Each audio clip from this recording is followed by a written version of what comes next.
Hello, everyone, and welcome to the Tadaima Virtual Pilgrimage. My name is Rob Busher, and I am the Film Festival curator as well as the board chair at the Philadelphia Asian American Film Festival.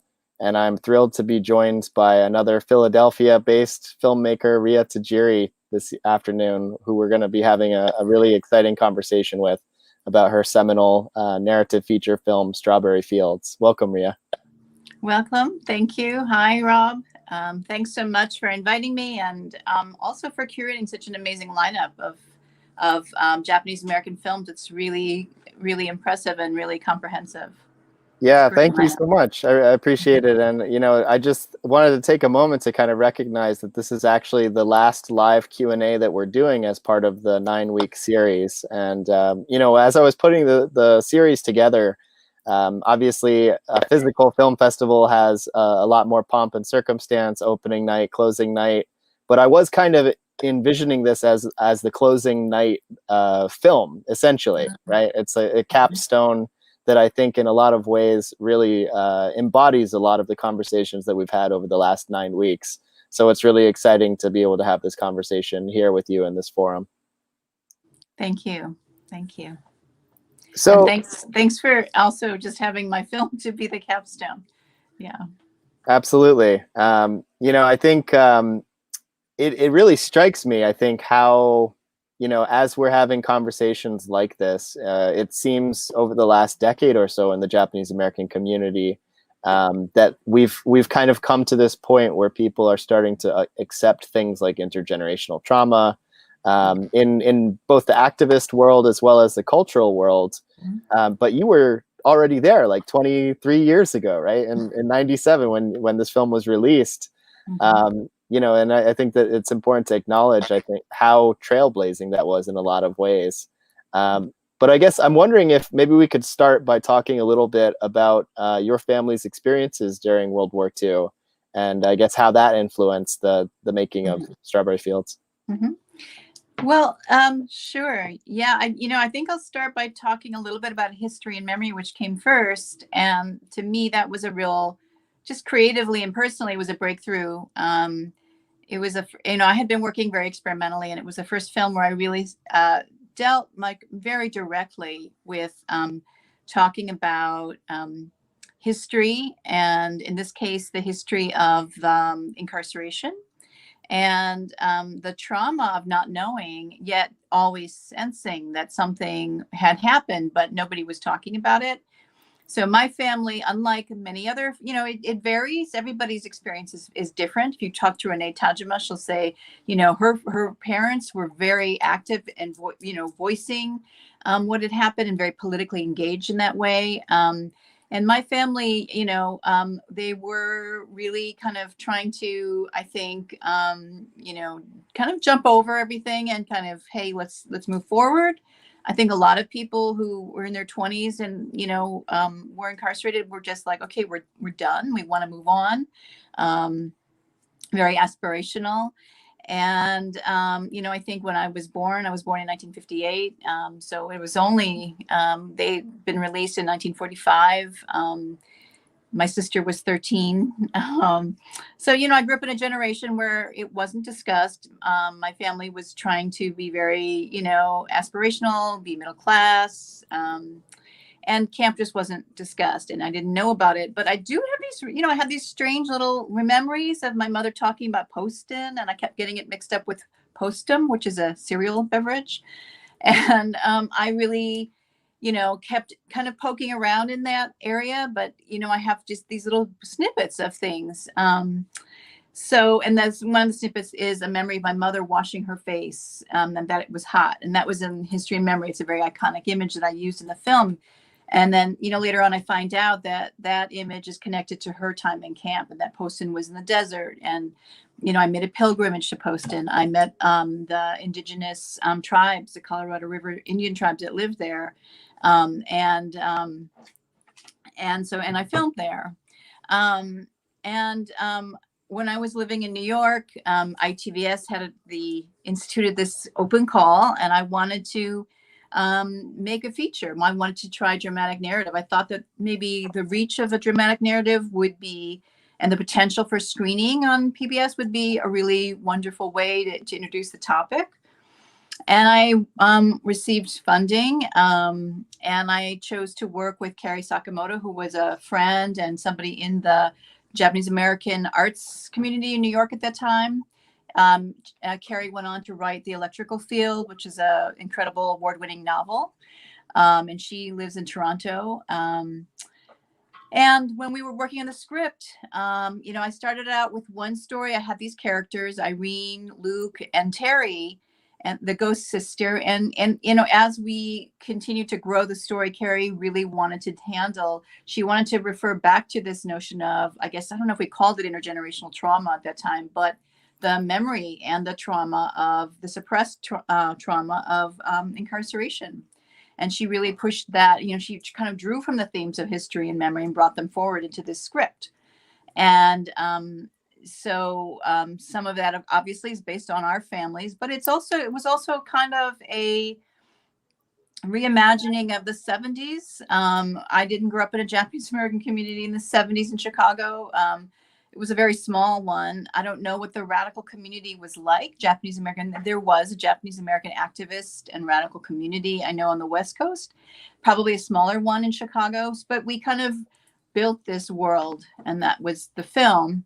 And I think the other thing that we wanted to deal with was anger, quite frankly. And that was hard, I think, for the community at the time, the reception of the film, when the film was released, to accept that. Why was she so angry? And that it was somehow that the main character's expression of anger was somehow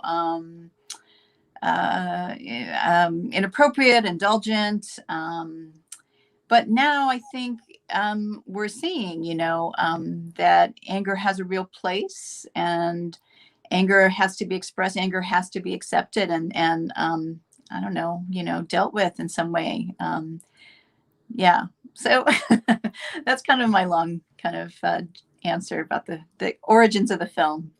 Yeah, I mean, it's interesting, I think, to imagine, and obviously, no filmmaker really does a one-for-one adaptation, usually not, at least in terms of their own family narrative. But the idea of, I think, that anger, and in part also the dysfunction that we see within the family, I think that was really impactful, because even till now, I don't know that I've necessarily seen that addressed with the same amount of emphasis in other films that have come out in the last 23 years since your film did. And I think you touched upon something else that was kind of interesting, that idea of like imagining, I guess, what a radical JA community would look like at that time period. And in particular, it's kind of interesting, making the film in the 90s, envisioning something in the 70s. And I'm wondering if you might be able to talk a little bit about, I guess, the choice to set it in the 70s. But I think also then some of the creative use of music in the film. Because I think the soundtrack is very much, aside from like Nobuko Miyamoto's song in the party scene, a lot of it's very like 90s shoegazy, like alt rock. And so wondering if you might be able to comment on some of the choices that led to that. Yeah, so the 70s was, in some regards, I guess, a bit of nostalgia. I mean, that was my teen years. Those were my teen years. And wanting to kind of depict that. And it's interesting because at the same time in New York, right across the street, Todd Haynes was making his ode to the 70s. And we were kind of like trading, sort of like, I mean, between, I forgot who it was now. Maybe it was Jim Lyons. This was the editor for Todd at that point. And, Jim actually came to work on my film for a little bit. And I think the 70s was just an era that we were all looking and thinking about. It was kind of the beginning of glam rock and a lot of different things, coalescing of certain politics. And even like, I think we got hold, or when had just finished working on a film about Yuri Kochiyama. and I had some archival footage of the Asian American movement in New York and protests that were happening in Chinatown that someone had shot on Super 8. So I had all this imagery, you know, and I wanted to weave that. We just kind of glommed onto that. But when we went to actually produce the film in Chicago, we ran into a lot of Asian American musicians who were working in the indie scene, and one of the bands was Scene. So Young Park, Bundy Brown, and we wanted to, you know, work with them. I mean, it was kind of like, wow, this is sort of like we're all happening at the same time. We're all exchanging ideas, you know, let's work together. Chiyoko Yoshida, her band was Squash Blossom. You know, she has an amazing voice. She's the closing song. Yeah. So it was kind of like this creative, you know, kind of cross fertilization. I mean, just the fact of working with Carrie, who was at that time studying at NYU. And there was another artist, Lynn Yamamoto. There were Helen Lee was another filmmaker who was also Canadian, who was in there. Richard Fung would come and visit. So there was a lot of really interesting stuff happening at that point when we were making the film. Shuli Chang, I shared an office with Shuli Chang, the artist Shuli Chang. So yeah, that was something kind of how it all was percolating. Yeah. Yeah, I mean, it works really nicely too, and I think obviously there was angry music in the '70s as well, but I you know, maybe not to the same extent as a lot of the heavily distorted guitar music that accompanies certain parts of the film. So certainly appreciate that as a musician myself. I guess so. You talked a little bit about some of your other documentary projects, the Yuri Kochiyama film, History and Memory, and I'm wondering. You know, I think a lot of people who are familiar with your work know you as a documentarian primarily. And I'm kind of curious because this film sort of comes in the middle of your career in some ways. Like, how do you view it as a part of your overall body of work? Has it impacted the way that you have continued to make other films since? You know, embarking on narrative fiction feature filmmaking is really it's really challenging, and it was expensive, and really this was an ambitious film. We shot it outside of, you know, away from hometown, two different states, period film with a child actor, all the things you're really not supposed to do. So it's huge challenge. I think that, you know, I'm looking at the film now and I'm extremely proud of the fact that we did that. We undertook this, and I think it's beautiful. It's a beautiful film. I think the issues we were tackling were really difficult issues, you know, to look at. So I'm really happy that that now we can look back and say, yeah, this is something we really need to come to terms with. But I think, like, moving forward, I decided that I kind of enjoy working on smaller, intimate, handmade films more. I think it's easier for me to control the timeline, and I think that you can reach audiences in a different way. One of the things I was just thinking about the other day was Strawberry Fields, you know, which is you know, it's a political film. It talks about Japanese American incarceration, a piece of American history that was suppressed or not talked about too much. And it went to Italy. It played in the Venice International Film Festival, and the audience, the first screening was 1,500 people. It's it was a pretty big turnout, and people were really surprised. And I felt like, looking back, I think that was a really interesting experience, that to kind of bring this topic outside of the US and have people kind of ask me, like, we never heard of this, how is this possible? And to have a conversation with an audience about that. And about American racism and about things that are, you know, yeah, all these topics. That's actually a really great point too about why it is important to tell stories like this in a multitude of formats, because you imagine, although it's not inconceivable, it would be more difficult to play a documentary film to a crowd that large in an international film festival. And therefore maybe wouldn't have that conversation going. And I guess thinking a little more about the narrative format in general, you know, I think because of the complexity and the difficulty of these topics that were covered in the film, in some ways it would have been easier to make a documentary about that, right? And I'm curious if there were unique challenges in terms of storytelling, the nuance with which you were then able to achieve certainly is no easy feat. And I'm curious if you could maybe speak a little bit across the two formats. Well, that's an interesting question because, you know, it's like, why, you know, I mean, I had made a film, right? I made History and Memory that have some of the same themes. And what were we able to bring with us and express in a different medium, you know, like characterization, adolescent experience, coming of age.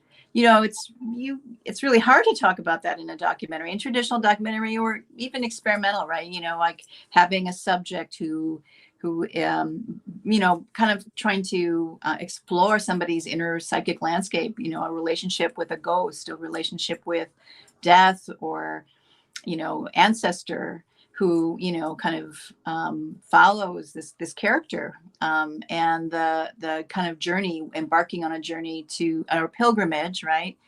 To uncover family history, to try to resolve, you know, what is the source of my family's anger? What is the source of my family's terrible dysfunction? Why are we like this? And, you know, that is, you know, traditional documentary forms, maybe that's hard. You know, it's a very personal, kind of intimate story in that way, family story. So yeah, you know, this was a better translation, you know, perhaps. And just all the things that, you know, a fictional space, what you can do in that space, but still allude to, you know, the truth. Yeah. I mean, it was also kind of interesting how you're able to intersperse some of the documentary footage that Dave Tatsuno took in the Topaz camp, right? And you know, for me at least, it sort of plays with that notion of reality and different aspects of, you know, versions of the truth, and the idea of a reliable or unreliable narrator. I think that's also makes another appearance with the ghost presence as well, Terry. And yeah, it's just a really great way to play with those ideas in the context of a narrative film. Mm-hmm.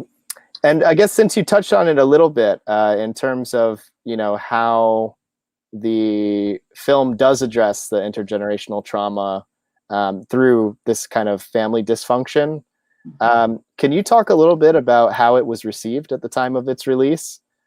Did some of the elder generations in the community push back a little bit that might have felt uncomfortable with seeing these topics presented in this way? I think we tried to get support from the Japanese American community to help, like, raise money or finishing funds. It was difficult. I think that people just really didn't understand the film and felt, yeah, they didn't see, it was hard for them to really see the film and why this was important. And we kind of got a silence from them. We didn't hear back from anybody. But when the film was done and I was taking it around, and you know, the Asian American Film Festival circuit, of course, they did support the film, and they wanted to screen it and they wanted to share it. But I remember taking it around to some community-based audiences, and a few times a nisei or an elder person would stand up and say, you know, how they were grateful that this was a view of that experience that hadn't really been kind of publicly shared before, and that they were grateful to just say, you know, yes, this is an acknowledgement. This was part of the life. This was part of the psychic difficulties that we experienced and that we have been grappling to come to terms with. Um, I just want to mention, because of the work of Suru for Solidarity, like in some ways, that this is one of I think our community's ways of trying to come full circle, and acknowledge very publicly, but also say this is how we can also be in solidarity with, immigrant who are who are in detention, and facing deportation, all these issues, that this is something that we can, we can get behind, and an experience that we have experienced, something we have ourselves have experienced, and then within our community to talk about some of the what has been something that we're trying to reclaim within ourselves, generationally. Yeah. Yeah, I mean, and that's a really astute observation to make too, because I think that this is something that we see manifest obviously in advocacy spaces, but even within, I think, cultural production. And looking at, I think when you were making films in the '90s, there was a very small circle of Japanese American filmmakers, and I mean the program that we put together here at Tadaima is kind of indicative of how much that has grown and expanded in the last couple of decades. And I think, in part that may be because the community collectively is kind of at that point where we're ready to take that, process it, and produce something using and channeling that emotion. Mm-hmm. Yeah. Um, Yeah. So I'd like to shift the conversation a little bit towards the production of the film. And I know you had mentioned a little earlier that you worked with Kari Sakamoto, the novelist, and obviously a lot of the other Japanese American talent in the film are fairly well known as Asian American actors and actresses in the cinema movement. And just kind of curious if you could tell us a little bit about the production experience. Was it a highly collaborative environment? Are there any anecdotes that you recall? So let's see, well, one of the really, and looking back fondly on is we had a production office that was shared in New York. We were able to get this. It's kind of funny now because it's prime real estate, but at the time, well, I guess that's a story of many things. But it was on Broadway and between Houston and Prince, and there was some office space that had belonged to one of the large hip hop labels in the '90s that had sort of like folded, and then all this space was available, and a bunch of us got together. Shuli Chang, Ella Troiano, myself, who else? David. I'm blanking on his last name, but a bunch of us were together. We shared. It was like almost like a co-working space. And I think Shuli also applied for open call, and then she got her film Fresh Kill made. And then based on some of the people that she had working, we were sort of rolling into our production. So we borrowed some of the same people, got some support and help. Grace Lee actually had worked for Shuli and in casting, and then she came over to work for us, and then ended up, I just saw the other day that she had done, I forgot, some research on the Yuri Kochiyama piece. And then she ended up working for us, and then became the production coordinator for Strawberry Fields. And then I think after that decided, I want to do this. I want to go into film, and applied to UCLA Film School, and then the rest is history.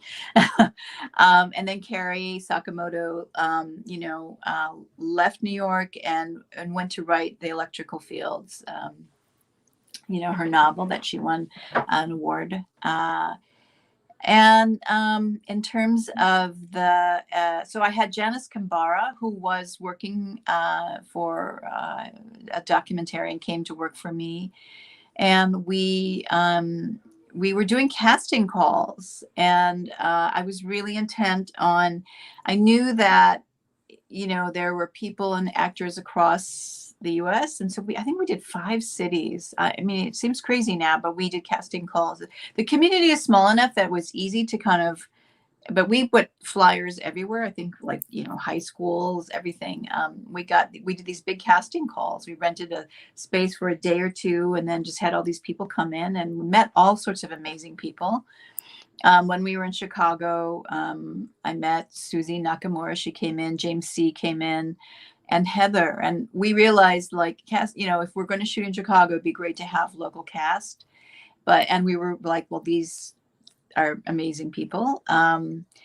Heather was incredible. She was like 9 years old. Very hard to cast children. You know, a lot of them have a certain kind of training, and it's really hard to break them free of this kind of cutesy commercial training. And she had this vivid imagination, really interesting. And Susie was working in comedy. And, you know, she's more of a comedic, known as a comedic actress, and she's very, very funny. But she had a stand-up comic, and through Second City. But then she just on a whim came to this, and she has the chops to do dramatic, and she was amazing. James C came in. He was really interesting and amazing, and he's now does a lot of voice work for animation, but he's also a young adult author.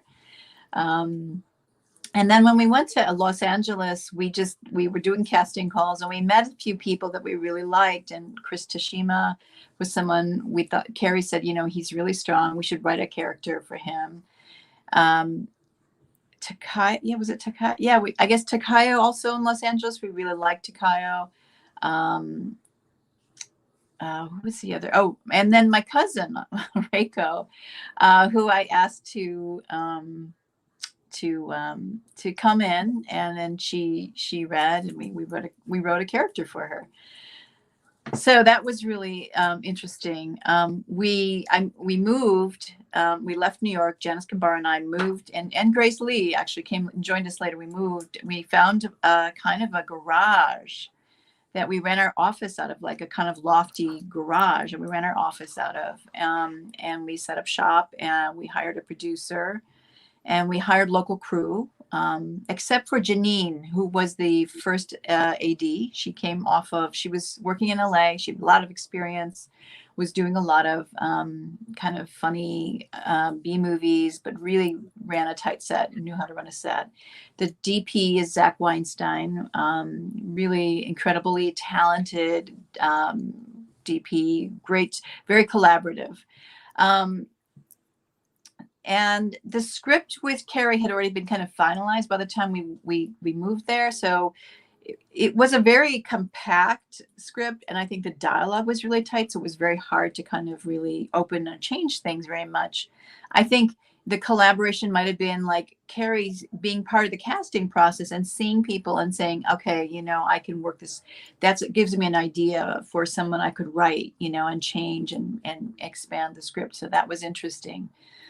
But the time we got into production, we were pretty set. And then it was just a really, really tough kind of production. It was super ambitious, lots of locations. I think, you know, I hadn't really gone to film school to learn to direct and to learn to do classic traditional fiction filmmaking. So it was really challenging. Yeah, but you know, I took a lot of acting and directing classes beforehand, and was like workshopping scenes and workshopping the script. So, you know, kind of got up to speed that way.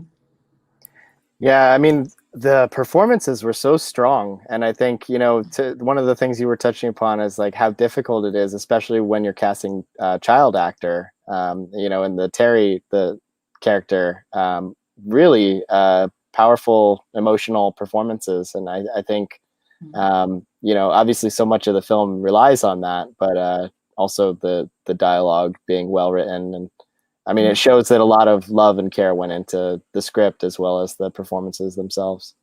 Mm-hmm. We have a question from the audience, also related to the production. This comes from Sean B., who asks, did your thinking evolve throughout the filmmaking? And did any of the local Native Americans have recollections of the incarceration? Did my thinking evolve? I think, yeah, I mean, you know, you go through this process when you're making a film where you're like just staring at script pages and dialogue and kind of seeing something in your head. And then, you go and look for locations, and, your conception of the film can change. And then actors, as soon as you start bringing in live people and energy and what they're bringing, and they bring a lot, you start to shift, and things open up. You kind of reconceptualize sometimes what you came with, and that's really fun, and that's really the beauty of the filmmaking process. When we shot, so I had gone from my other film, History and Memory, I had gone to the actual site of Poston, the Colorado River Tribes in Arizona. Poston is in Arizona, but we couldn't shoot in Arizona. It just wasn't possible. We didn't have enough money, but we could shoot in California, and we went to Palmdale and we shot there. So there were no indigenous, well, I mean, we're on indigenous land, obviously, at the time, but there wasn't anyone living there at that point, or there wasn't, a community there. It was at that point owned by private U.S. citizens. And one of the funny stories about that, if you want to talk about production, was we knew that we had to do this explosion as one of the final scenes in the film. And, it's very complicated in the desert to get permissions to set a fire, or something exploding. But, and so we were looking at these large expanses of land, and, really, how are you going to, figure this out? And so we had this brilliant idea of, we just got the names of all the landowners in this area and just sent them faxes. And the first person who came back and said, yeah, we'll give you the permission, we just said, great. So we got our permit. But the actual land map is like checkerboarded with all these different, we weren't really on that spot. We were just, in a spot that was pretty much abandoned and open. We couldn't really pinpoint the exact spot, but nobody would have come and said, oh, let me get my geo map out. And, no, you're not in that spot. This was before GPS. So that's how we got it. We just kind of like randomly picked somebody and said, okay, we have our permission, let's go. And then we, that was what we did. We had to do it. So yeah, tales from indie production nightmares. Yeah, well, thanks for sharing that, because I think that was also one of my questions. I assumed you didn't actually blow up a piece of post-in in the closing scene of the film, but that would be sacred land, and we would never have. We knew we couldn't do that, right? So yeah, absolutely. But I think specifically about that moment, then, in the context of the film, can you talk a little bit more about the choice to have that kind of be the penultimate scene? Yeah, that was a funny, this is funny, but so we had different people reading the script and offering us feedback, right? And one of the people we went to David Henry Wong, the playwright. And he said, I love this idea of this enraged Japanese American woman, like, take that, like, is she going to explode something? I mean, is she going to just go and explode, like, an internment barrack? And we're like, wow, I think Carrie was really sparked by that idea. And she's like, we could do an explosion. Like, why don't we do that? Why don't we have something, where just there's this explosion? I mean, just as this kind of release. I don't know, there's a lot of ways to read that, right? So that's kind of how it came about. And Carrie wrote it. Obviously, we wove it into it didn't quite go out that way, but it was part of this thread in the story about the activists and people who were working with explosives at the time. People were carrying firearms. It was so.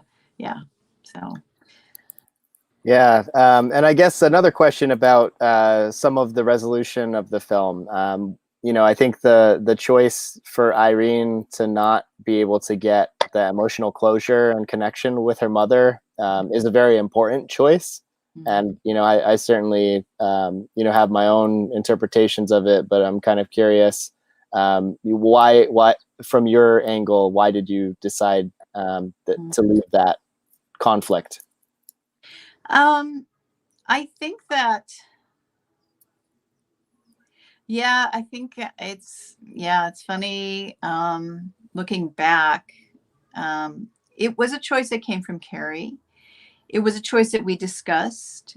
And I think my relationship was that, you know, there aren't any real easy answers to that kind, and there's no real closure that you get in life, you know. We could say that, you know, we'd like to see that in a certain kind of narrative, in a certain kind of film, but and I think even at that time, you know, this was in the night. We actually wrote the script, what, 93? We shot it in 93. So even at that time, I think even where consciousness was around these issues, I don't think people had closure. And it was better that we didn't have closure, you know, because I think politically, there wasn't closure really. Psychically, there wasn't the closure that we needed, right? We maybe now we're getting some closure, but so I think that's, you know, maybe that's kind of what was where that was when and how that we felt. Yeah. Yeah, I mean, I think it definitely it works in the context of the story, but then also in that broader context of where the community was at. I mean, obviously, you know, redress is finalized in 1988, but that's really kind of the beginning of this story that we're living through right now, when we consider the advocacy work that the JA community has embarked on in the last decade or so. But I guess, you know, some of the other film festivals that have programmed your film in past retrospectives have called this part of the class of 97, like Asian American New Wave filmmakers who all released films in the late 90s and definitely had like a more direct, more aggressive tone, I think, than some of the Asian American film narrative filmmaking, at least, that we had seen in the 70s or 80s. I'm just kind of curious, you know, looking at the film now, do you agree with it being kind of grouped in that way with other filmmakers like You know, Chris I think Stanley? it was kind of at the time an opportunistic way to for the festivals to package. I mean, it was just kind of this thing, right? Because suddenly in 1997 you have 4 Asian American features coming out at the same time, and that was unusual, you know. It was kind of like the peaking, or maybe the this, you know, that it was peaking at indie film, American indie film, true indie film, not studio backed indie film, had sort of was peaking at that point. And like, you know, what you have, Shopping for Fangs. It was Justin and Quentin, who had gone to UCLA Film School. That was their thesis film. And you have Chris Lee, USC, coming out of USC, and that was sort of his thesis film. And then Eric Nakamura and his cousin Michael, you know, they had the Giant Robot franchise, and that was their sort of like their kind of homebrewed, you know, non-film school also, you know. So it's kind of like we're all well, the 2 film schools, okay, fine, and then, like, you know, people coming from these other angles. I had ITVS money, PBS money behind me. So, you know, it was just this kind of confluence that happened. And now people have asked me, like, God, your film is so different from theirs, and really, you know, but I think that's just kind of how we got thrown together, and we ended up touring, you know, a couple festivals, and it was nice to have a cohort to kind of be a part of. You know, I didn't go to Venice with them. I was kind of on my own there, and there were other festivals that they were on their own. But, you know, yeah, it was a little odd because, you know, you realize, like, content wise, they're just so vastly different. But, you know, it was, you know, for better or worse, in some ways there were things that were good about it, and then there were things that were kind of maybe working against it. I think it was hard for audiences to make the shift to kind of, because they're kind of plugged into a certain kind of maybe you know, generational kind of thing, storytelling, and then suddenly, like, this other film that's very different stylistically and content wise. Sometimes that was a hard shift, but yeah. Well, it's interesting to hear you kind of talk about it like that, because I think, you know, there's sort of like 2 different things happening at the same time. And, you know, some of it is, I think within at least like Chris Lee's film, or like Justin, like when they were looking at what was sort of happening in their communities, It's this maybe conscious fighting back at the model minority myth, and this idea that, you know, Asian Americans are a lot of things, and part of our job as storytellers and filmmakers is to also show this other side of Asian America that hadn't really been explored on screen. But I don't see your film doing that in that respect. Not like with, I think it does do that, but it's not necessarily your intention. I think it was because it comes from a deeper, not to say it wasn't deep what they were doing, but the way that you're uprooting these ideas of trauma and the legacy of camp. And it's this thing that had been percolating, I guess, at that point for basically 3 generations in the Japanese American community. And on top of that, obviously, still dealing with the model minority myth. So I guess just kind of curious, you know, the other filmmaker who I actually see some familiarity with, Kaio Hata's Picture Bride film. Yeah. Yeah. And what a you know, loss for the Asian American filmmaking world that she passed away so young. But Yeah. I guess had you ever really like thought about your films together in any way? Because I think obviously topically very different, but some similar threads, and certainly prioritizing the Japanese American female perspective on screen. Yeah, Kaio actually was a good friend of mine, and she really gave me a lot of support and advice. She was really, really miss her. And we were, you know, very, had a lot of admiration for each other's work. She is somebody, if people who are watching this don't know her, you know, should try to check out Picture Bride. Incredible film. She got, you know, 1 Sundance, I think, and maybe it was the Audience Award, I forget. But she got a Miramax release, and, you know, really ambitious but beautifully produced film, historic. Yeah. Yeah, we did talk about, you know, just stories, and that I don't think we shared. I don't know if she read my script. I forgot. We were sort of like crossing each other, because she was, I remember calling her and she said, "Oh, I'm mixing, you know, the film, and I'm about to release it." And then, you know, it was released. I remember going in New York to the Angelica to go see it. You know, it was like, oh my God, wow, you know, Jay's sister gets a Miramax release. Wow. It was huge. It was a really big deal. And yeah, so but we just talked, you know, we would just talk out. She was working on some interesting films. She was looking at we both had this interest in the same novel, the Cynthia Okada novel. I love that novel. She had tried to develop it at one point, and I actually wanted to work with Cynthia. I loved that novel and wanted to do it, but she had already claimed it. But I was going to work with Cynthia on something else. Didn't work out. And then it turns out my nephew, I introduced, The Floating World is the name of the novel.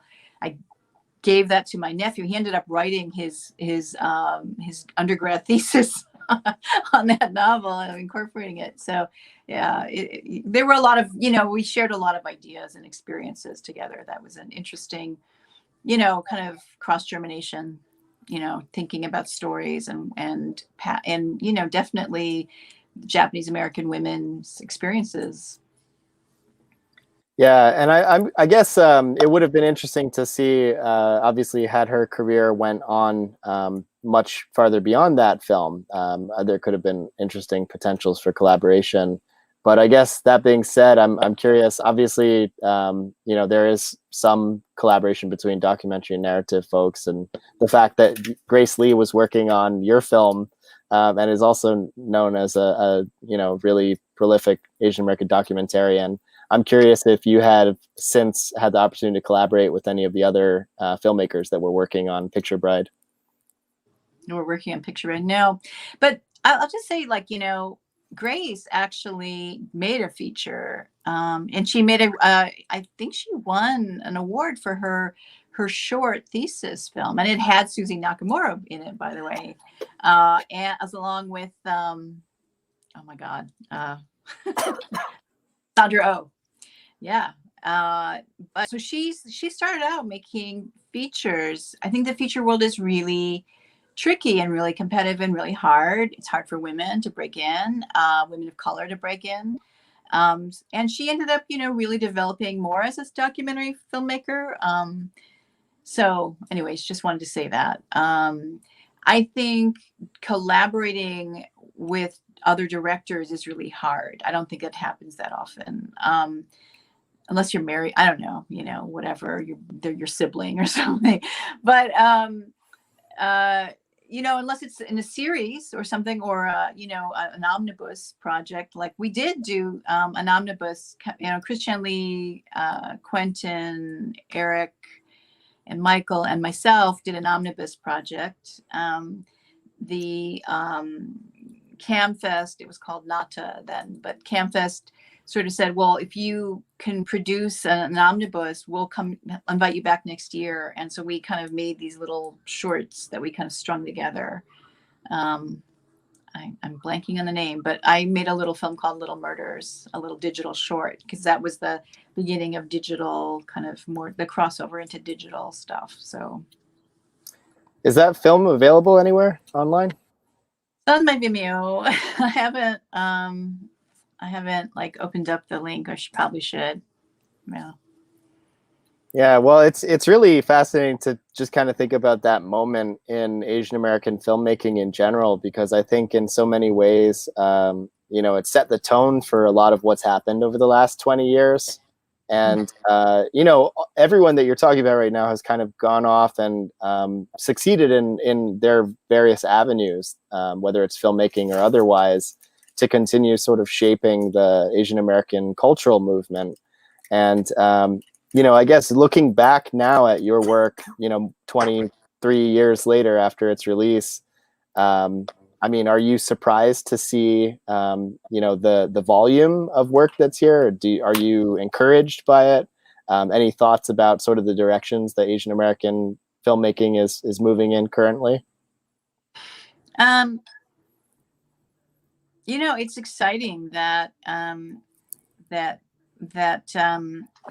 there's more visibility for Asian American storytelling and artists, and mainstream fare. And I think we're just kind of maybe the tip of the iceberg, because of maybe what kinds of stories are there. I don't know. It's like they're often, I don't know, mixes of certain kinds of themes. But, I'd like to see something more experimental, more edgy, but we'll see. But, it's also a different audience and different kind of distribution and different, I don't know, it's like a whole different genre, like commercial filmmaking. And yeah, kind of, I don't know, complicated to talk about, but it was great to see Sandra Oh. There's a lot, some of the films that have come out in the last few years. I'm not a huge fan of the big, sorry, I can't Crazy Rich Asians. Yes, thank you. Not a huge fan, but great to see it. I went to see it. Yeah. It's kind of interesting to see. We're at the point now where there's enough content where we can differentiate. It used to be, I think, especially in the 90s, where we were so starved for representation of any kind that it was just like, wow, hey, there's something happening. And now we're actually in a position where we can be critical of things like studio films that are kind of, profiting from Asian American representation, but not really contributing much to the conversation that's being had in the Asian American movement. And I guess I think also, we have such a diverse, it's a really tough thing. It's a really diverse, it's what is Asian American? Like, it's just so many different, tied in. We're sort of grouped together, but there's so many different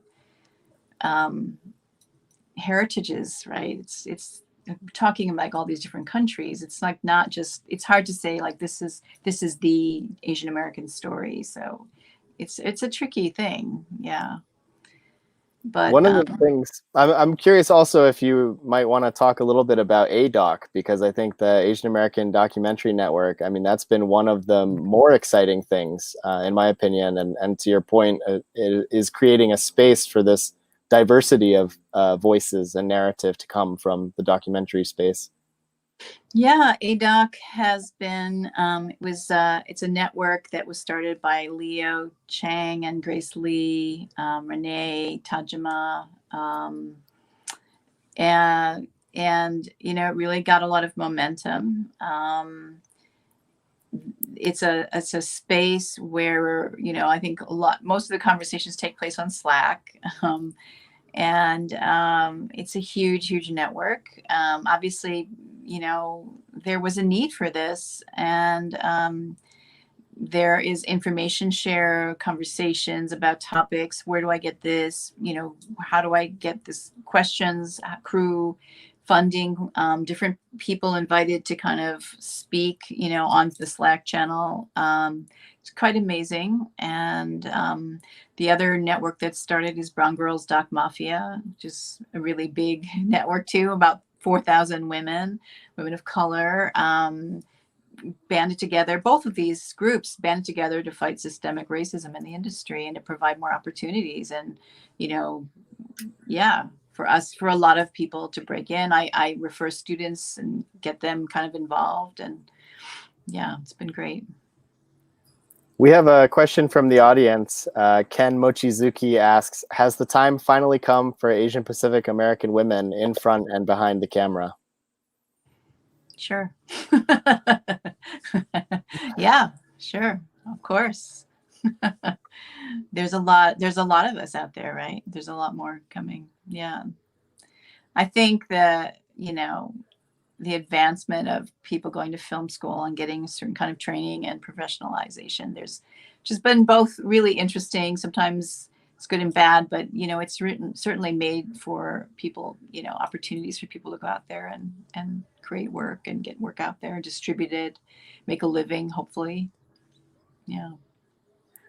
Yeah, I guess so. We covered this a little bit with regards to the broader Asian American film movement, but I'm curious if you have any thoughts about where the Japanese American film movement can go from here. And, I guess just opening that question broadly to any thoughts you have.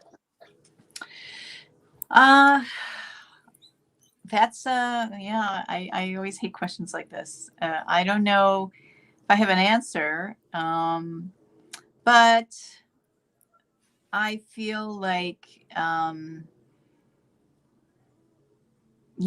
as I guess it's sort of as we are building connections and community, and it's been interesting because, we had some Zoom conversations, during the weekend that we were doing the Suru, and it was fascinating about, like, because of the geographic, it was possible to see sort of diasporic connections, somebody talking to somebody in Florida or Iowa or Nebraska or California.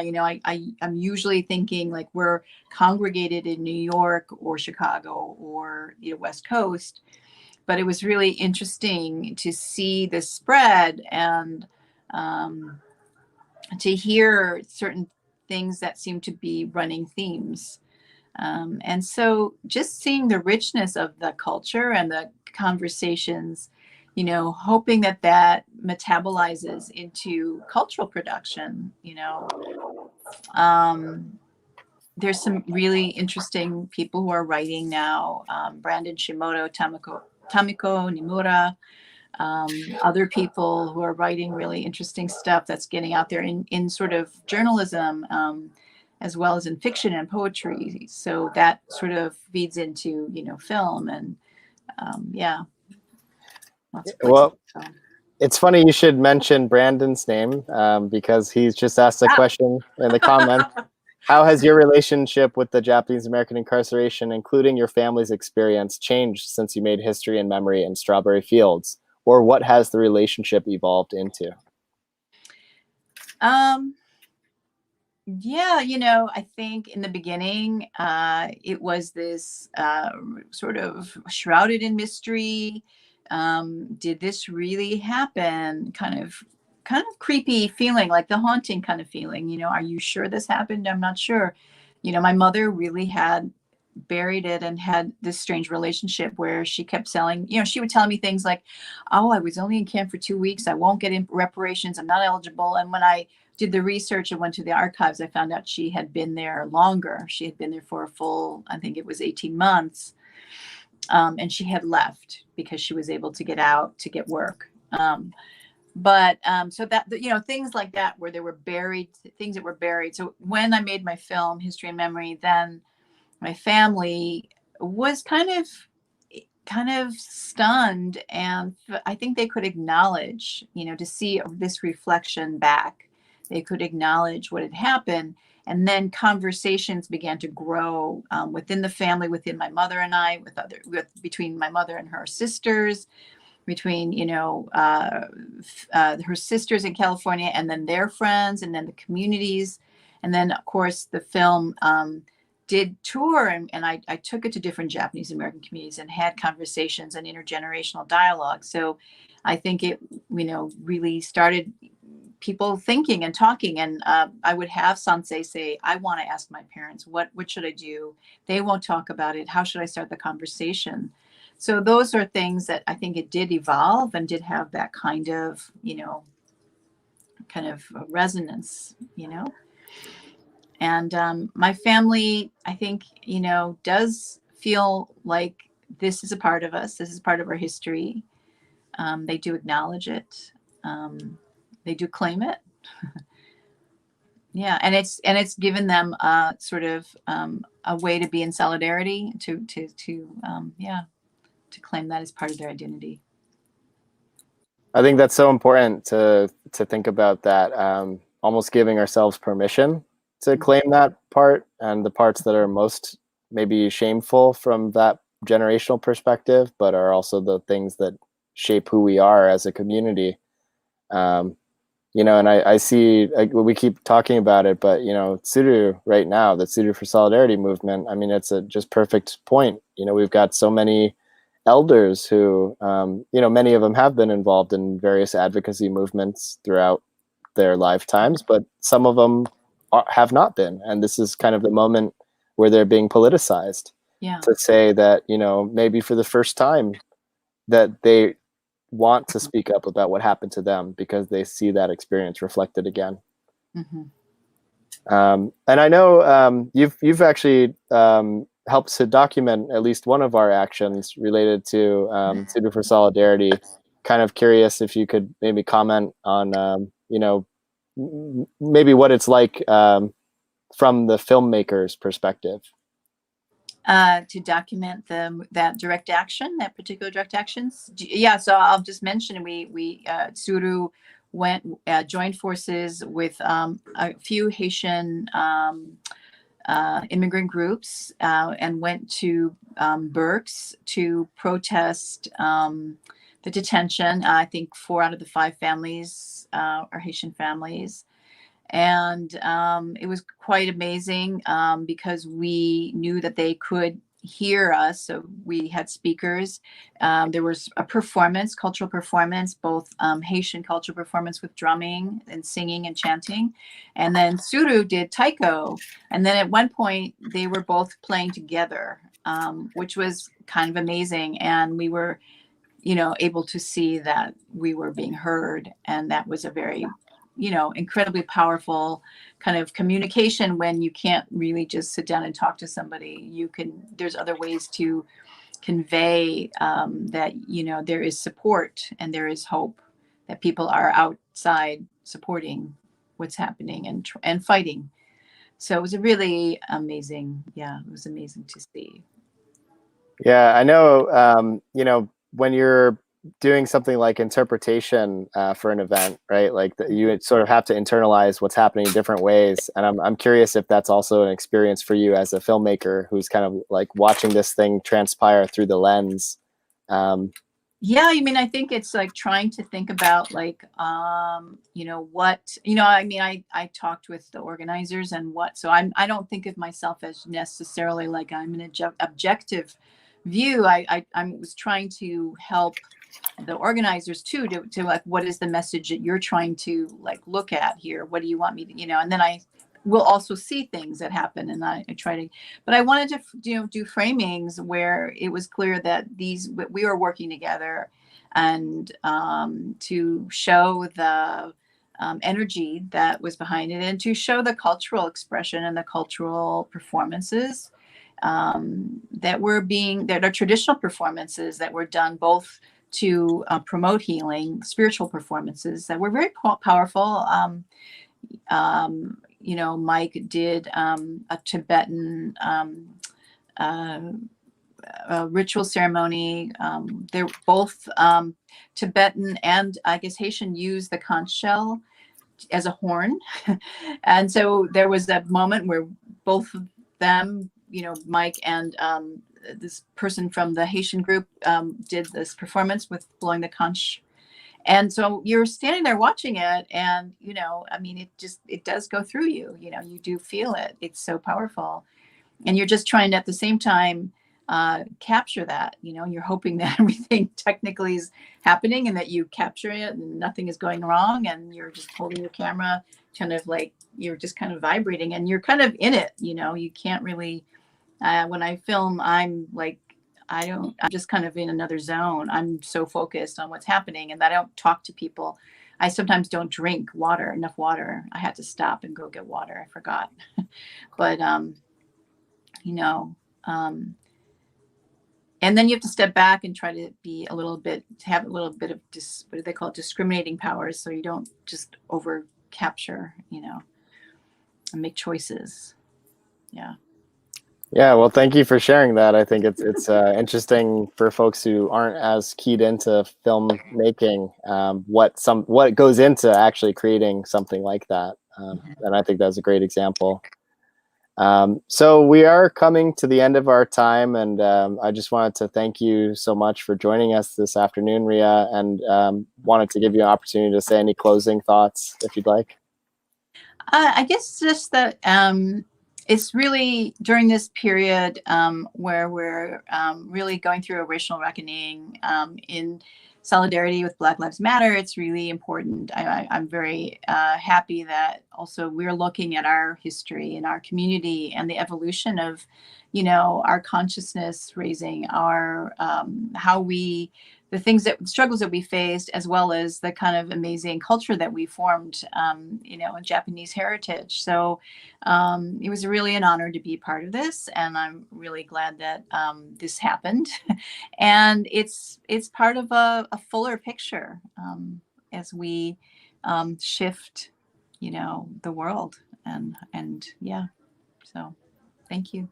Well, thank you again for sharing so much of your insight with us this afternoon. I've really enjoyed this conversation, and I hope that our audience did as well.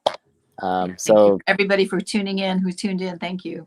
Yeah, well, thank you, everyone, and yeah, thanks again for just participating throughout the summer. It's been a very interesting 9 weeks, and I'm sure this is not the end for Tadaima. So stay tuned for more conversations at some point. And thanks again. Hey, thanks, Rob. Bye-bye.